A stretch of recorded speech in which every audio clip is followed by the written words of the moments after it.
Goeiedag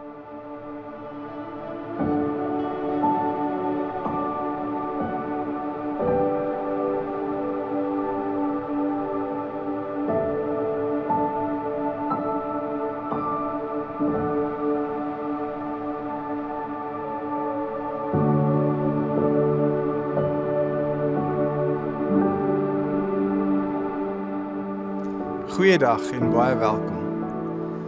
Ons reis saam met die Onse Vader gebed en vandag se skrifgedeelte is 'n uittreksel uit bekende Onse Vader gebed. Ons lees saam vers 13 in Matteus 6.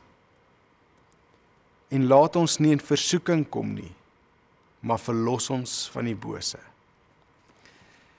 Ons leef in 'n wêreld waar kwaad sigbaar is, oorlog. Ons sien dit op televisie gereeld. Elke dag, geweld, misdaad, om ons, met ons, met die mense naby aan ons, onreg, selfs die klein manipulasies en leuns in ons daaglikse lewens.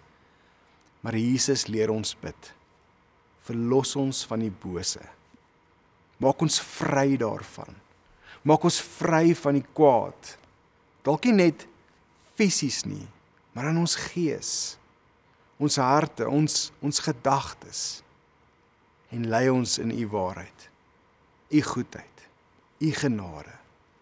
En dis 'n bewustheid wat beteken kwaad is werklik, maar God is groter. Laat my dink aan 'n ou storie wat ek gehoor het van Corrie ten Boom.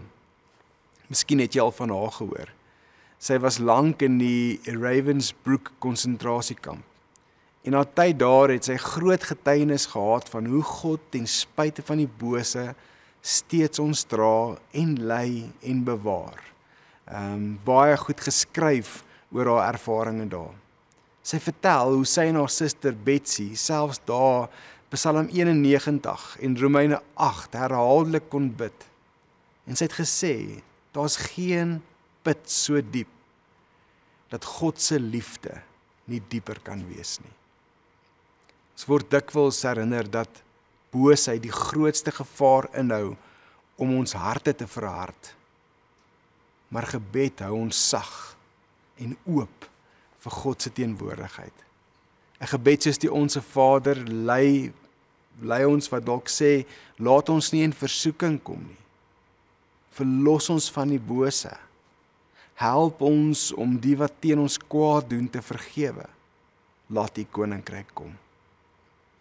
Iemand het eendag gesê dat gebed om verlossing altyd gebed is vir hoop. Dit bring God se lig binne in ons donkerste nagte te voorskyn. Die Here se gebed leer ons dat God se koninkryk en sy krag die uiteindelike waarheid van ons lewens is. Die uiteindelike werklikheid van ons lewens is. Ons bid nie net teen die bose nie. Ons bid vir die deurbraak van die koninkryk. Dat God sal heers oor alles, vir altyd, ten spyte van die bose. Dis amper dat ons gebed 'n revolusionêre verklaring is dat God se heerskappy groter is as die magte van hierdie wêreld. Kwaad of die bose is nie die einde van die storie nie.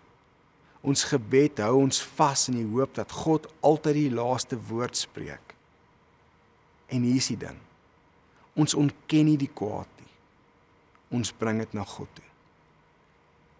Dis groot, ons ontken nie, ons vat 'n stap van geloof na die Here toe. Hierdie gebed herinner ons dat Christus reeds oorwin het.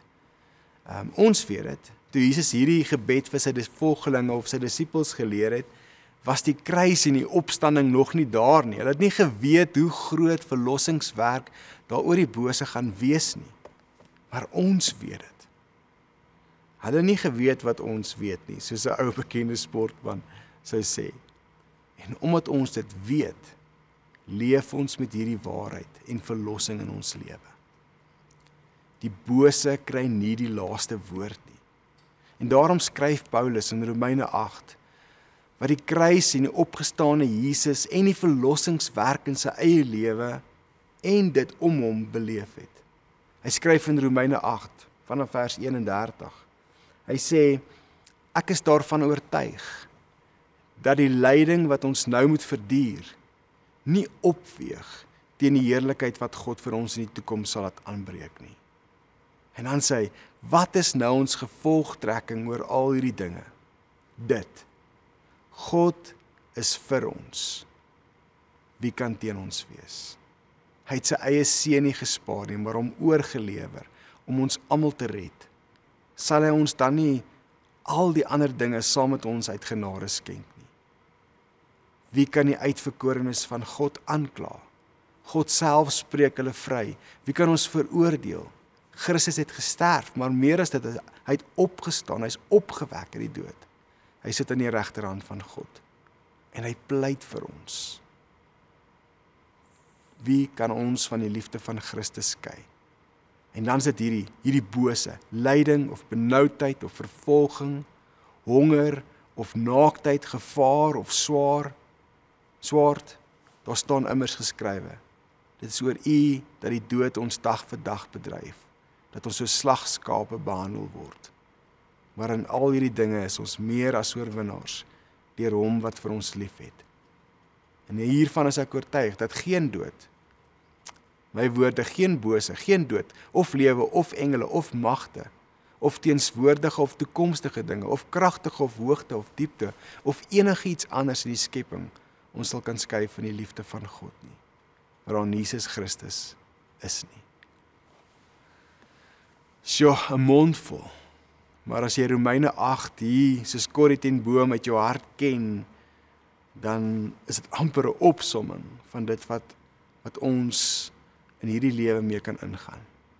Soos Corrie ten Boom en baie ander gelowiges wat elke dag moet staande bly in die stryd teen die bose, behou ons die waarheid dat God groter is. En as God vir ons is, wie kan teen ons wees? Kom ons bid saam.